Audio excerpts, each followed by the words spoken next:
Hello there, my name is HED Rules 0001 and you're watching episode 4 of The Moaning Show. Now before I continue, I have to apologise for the lack of an episode last week, as I've been trying to enlist my dad's help with regards to a requested subject, which would be all about the commercial aspect of Christmas. It's the 1st of November today, and we see all sorts of stuff in the shops already, but that's another subject for another time, possibly closer to Christmas itself.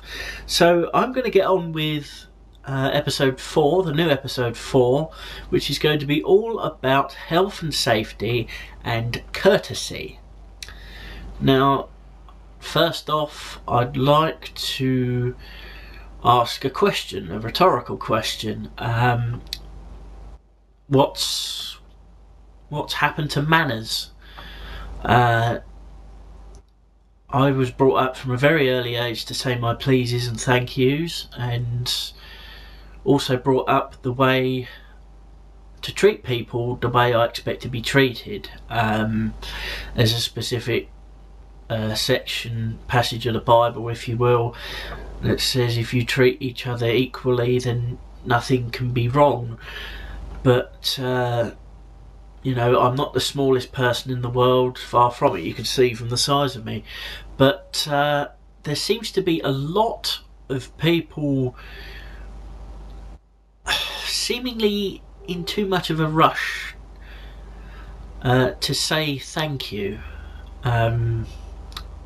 specifically either when I hold a door open and they walk through it, or if I step out of the way of, say, a young mum with a pushchair, or even a couple of elderly people, or maybe one on a scooter, an elderly scooter, and you get out of their way and they don't say thank you. Why not? It's absolutely ridiculous, you know. It doesn't hurt to say thank you or thanks for getting out of the way or whatever.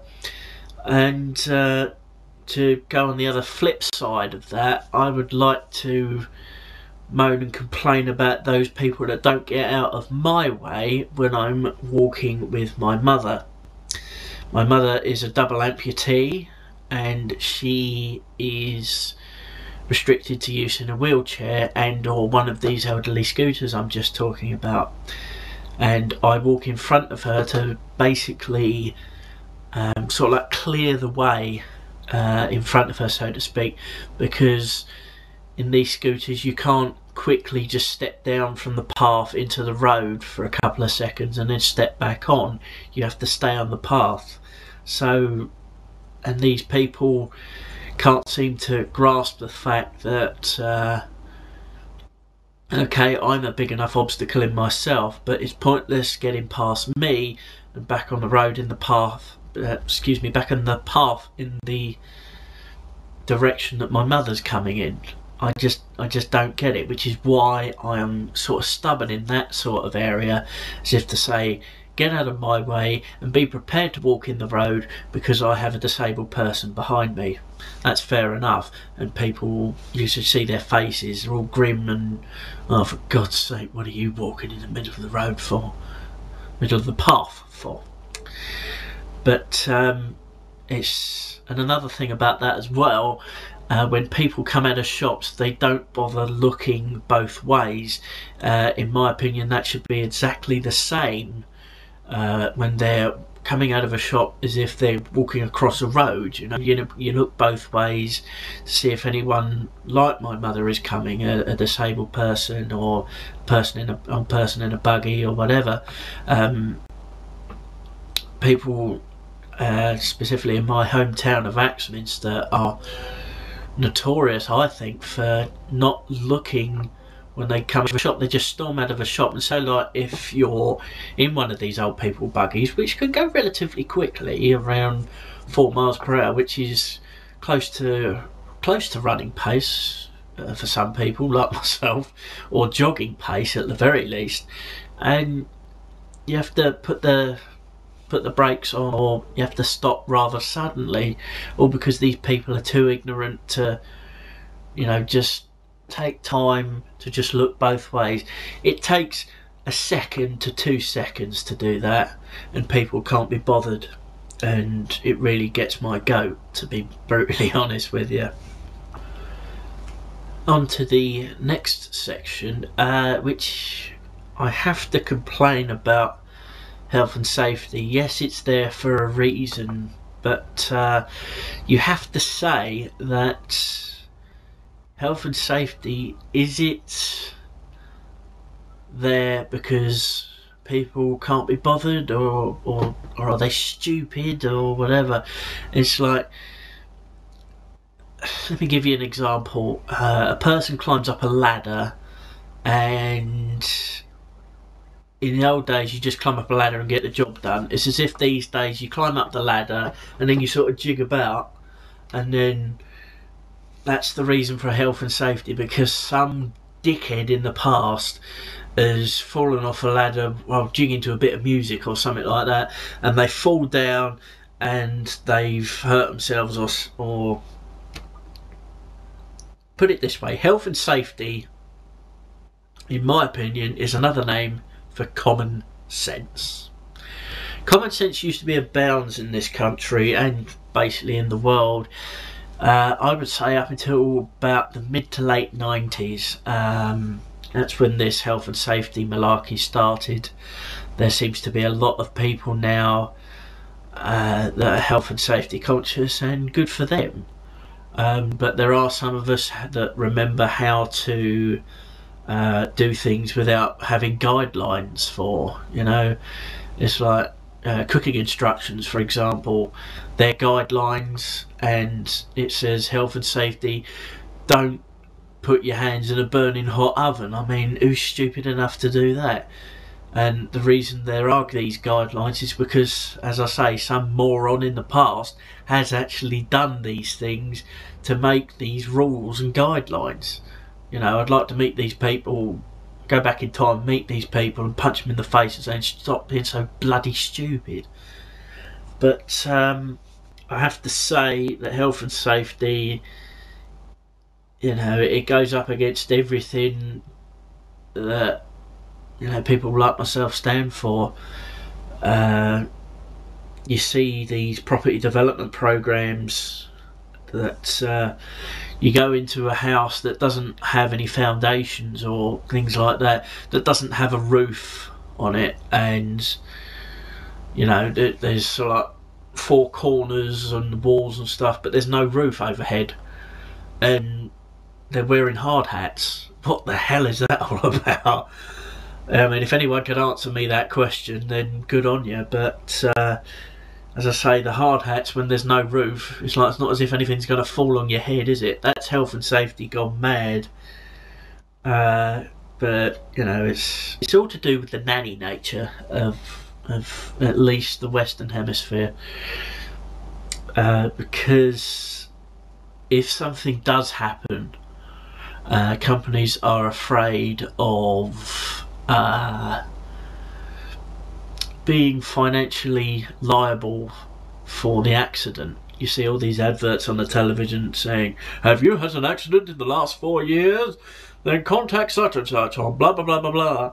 It's like, yes, I had an accident a few years ago and I lost my finger, and I didn't call because I didn't have anything to die with. It's like, how stupid are you?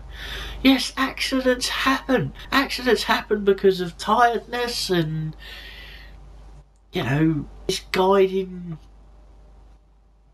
superiors and things like that. It's just stupid people making mistakes are responsible for the current state of, like I said earlier, nannying in the world. I mean, it's full of people going, oh, you shouldn't do it like that, or you shouldn't. For instance, I used to work in an office, and you get told to sit up straight and type like that, like a zombie walking out in front of you. And yes, we get the rules and regulations. That's why there are rules and regulations. But allow us to think for ourselves. That's why this world has gone the way it has. It's because other people do our thinking for us, and you know, as long as that continues, we're not going to evolve as a species. I mean, I'm nowhere near what I should be, you know, in the world of work, but that doesn't matter because I'm thinking for myself. It's all to do with the moronic nature of some people, that they can't think for themselves. I mean, alright, some people do need help to say, yeah, you should do this way, but it doesn't matter if you don't, you know, it's all up here, it's all up there. And, you know, all these adverts and saying, we can help you, specialist solicitors, we didn't get that 10 years ago, or maybe 15 years ago. It's all because of them bastard Americans. I mean, if you are an American, you are watching this, you know exactly what I'm talking about. If a woman slips over a peanut in a department store or something like that, they're liable for suing because A, the woman shouldn't need to look where she's going, but if she doesn't, and the peanut was there and it wasn't cleaned up in a space of 20 minutes or so, or something like that, the store is liable for her damages.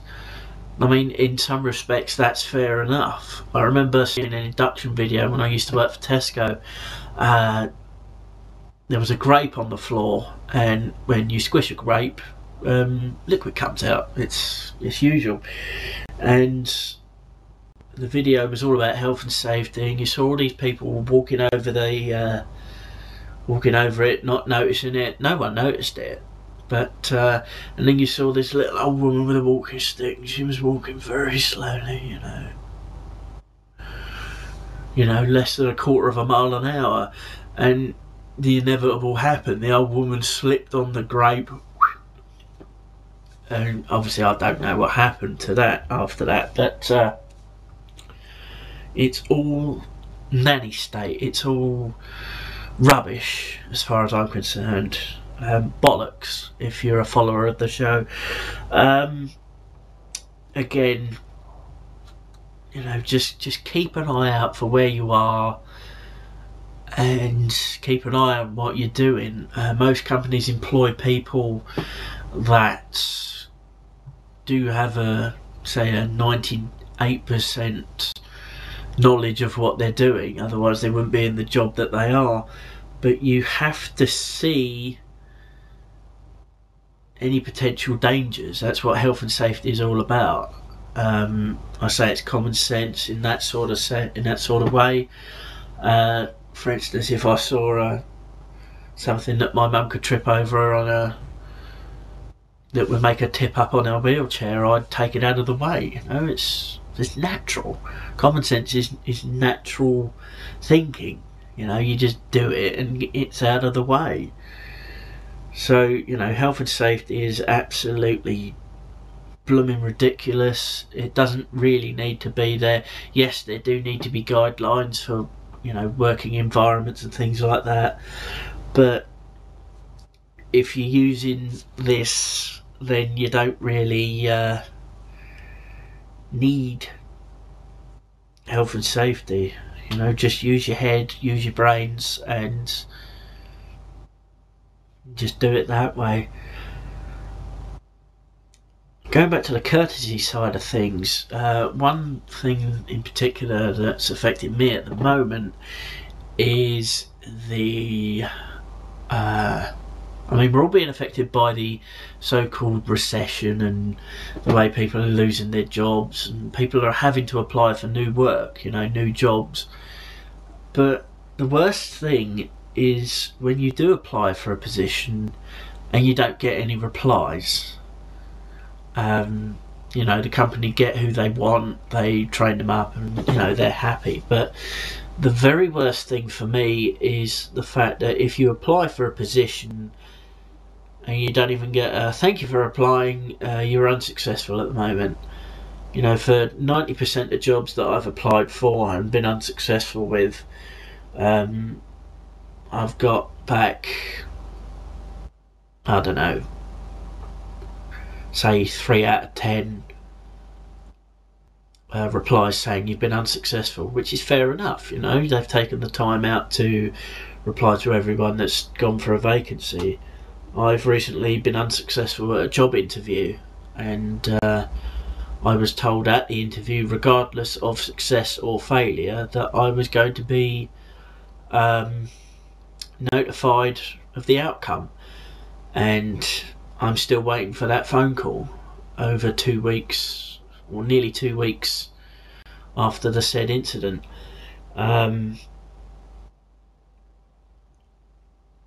Naturally, I wasn't so devastated that I didn't get the job, but I was devastated that I sat by the phone and my mobile for well over 36 hours, I would say, waiting for a phone call, and it never came, and it still hasn't. I was disheartened, as you can hear from the sound of my voice that I'm talking about it, that I'm pissed off about it. I'm not afraid to use language when I say that it's very out of order. My dad was that angry about it himself that he wrote a letter to the HR department of said company. But that's another side of courtesy, you know. I mean, at the very least, you can get people replying to you, and you know, that's what turns people off against working. That's what's turning me against, you know, I know you got to keep trying, but how many times have you got to try before you get an answer? You know, and that's what people are complaining about now. But you know, that's life, and that's how we've got to deal with things. Life's shit, deal with it. But all in all, that's basically it for episode 4 of the Moaning Show. All I've got to say is I do apologise again for the lack of an episode last week, and for the lack of the requested episode from Seaside Cross 83. What I will say is that episode will be with or without my father, very close, much closer to Christmas. I may even make that one the Christmas special. So thank you for watching episode 4 of the Moaning Show, and I'll see you next week sometime.